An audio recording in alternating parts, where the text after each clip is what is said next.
Good morning, my name is Ana Morcillo and I'm a medical physics resident at La Paz University Hospital in Madrid, Spain. The work that I'm presenting is titled Assessment of the Occupational Doses to the Islands in Interventional Radiology. As you may know, in 2011 the ICRP reduced the threshold upon which tissue reactions on the islands might appear. The previous threshold of 5 grays was reduced to 0.5 grays. As a consequence, the ICRP recommended reducing the occupational dose limit to 100 millisieverts average over 5 years without exceeding 50 millisieverts in a single year. In 2014, the European Council incorporated this recommendation into a Council directive. However, according to several studies, this limit could be exceeded by interventional workers under real clinical conditions. On the other hand, higher incidence of radiation-induced lens opacities have been found among interventional physicians. So it is clear there is a need to monitor the lens doses. However, there is not clear consensus on the way to perform such a task. The NCRP and the IRPA recommend using a dosimeter placed at the collar or near the eyes.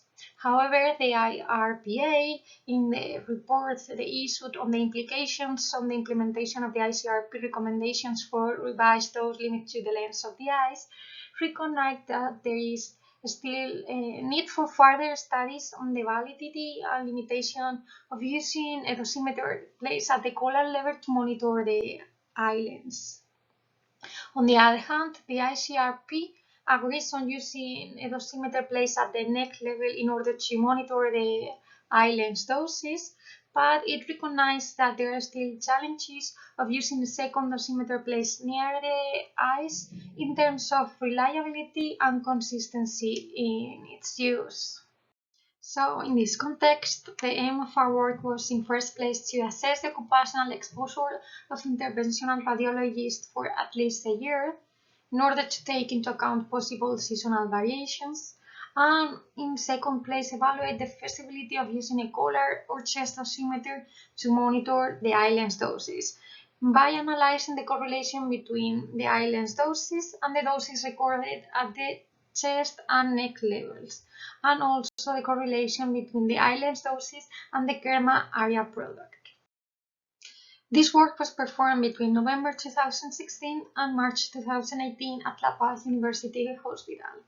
We collaborated with the Vascular and Interventional Radiology Department, and in particular with 3 interventional radiologists whose pediatric workload is around 20% of their total workload. There are 3 rooms at La Paz dedicated to interventional radiology, and all of them are equipped with Philips Integri Allura systems. Furthermore, 2 of the rooms are equipped with automatic dose management systems.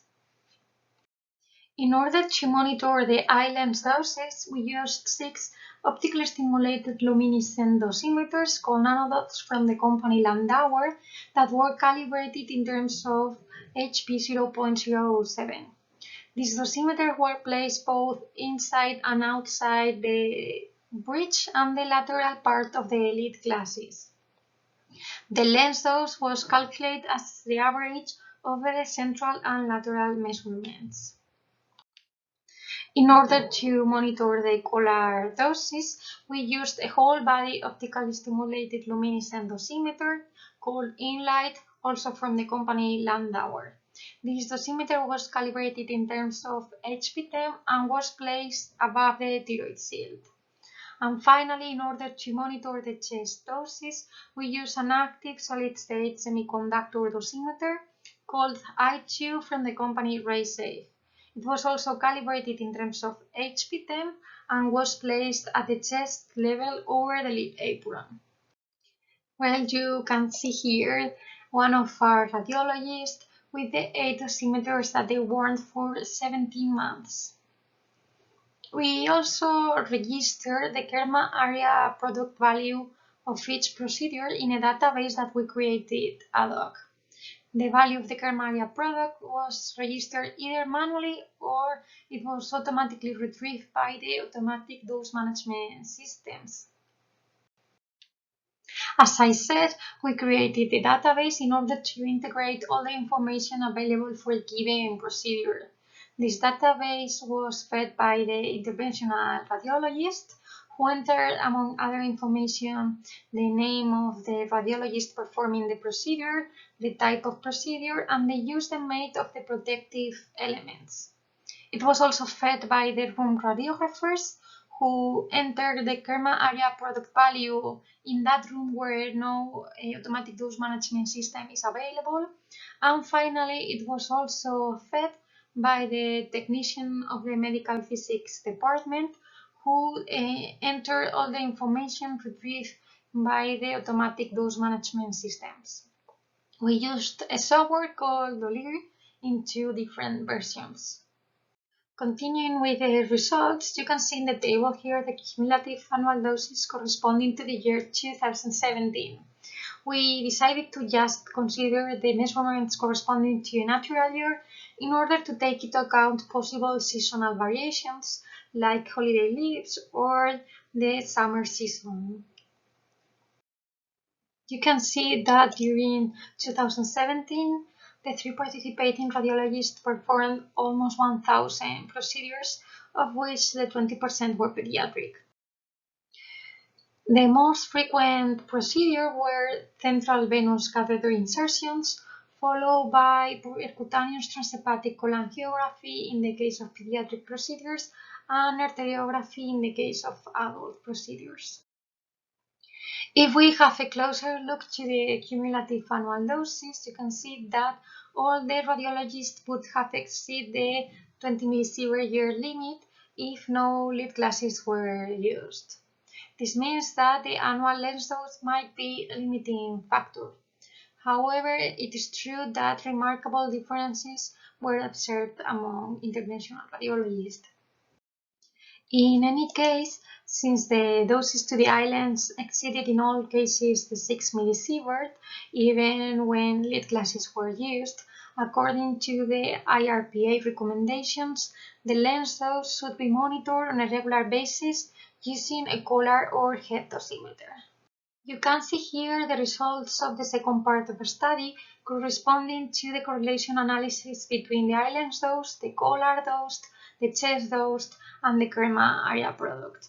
For the correlation analysis, we used all the measurements performed between November 2016 and March 2018. As you can see, we found very high correlations, especially between the island dose and the collar dose. This finding supports the recommendations by the NCRP, ICRP, and IRPA of using a collar dosimeter to monitor the island dose. However, if we have a closer look to the regression slopes, which would be the conversion factors from chest or collar dose to island dose, you see that we found very different values for the different radiologies.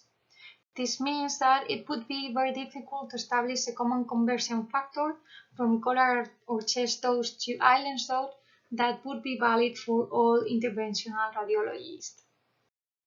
We also analyzed the correlations between the island dose and the KERMA area product, and we found in general worse correlations.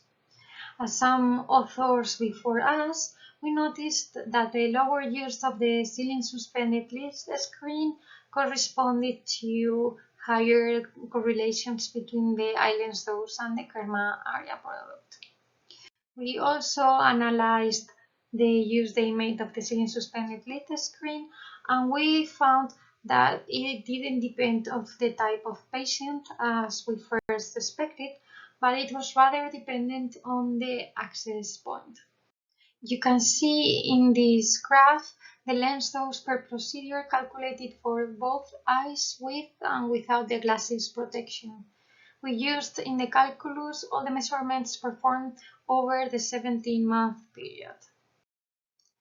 If we now compared the lens dose per procedure obtained for the left eye without glasses protection, you can see that the values that we found are in the same order as previous studies. However, it is remarkable the differences among values. Just to conclude, we found that there is a real risk of exceeding 20 millisievert per year if no lead glasses are used. Therefore, we considered that the use of lead glasses should be encouraged among interventional radiology physicians. We also found that the lens dose might easily exceed 6 millisievert per year even when lead glasses are used, and therefore we recommend regular monitoring of the eye lens dose.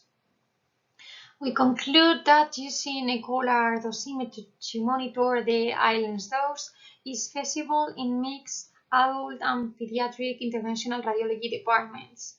However, it should be preceded by a personalized correlation study because we found noticeable differences among radiologists, which make it very difficult to establish a generalized conversion factor valid for every interventional radiology work.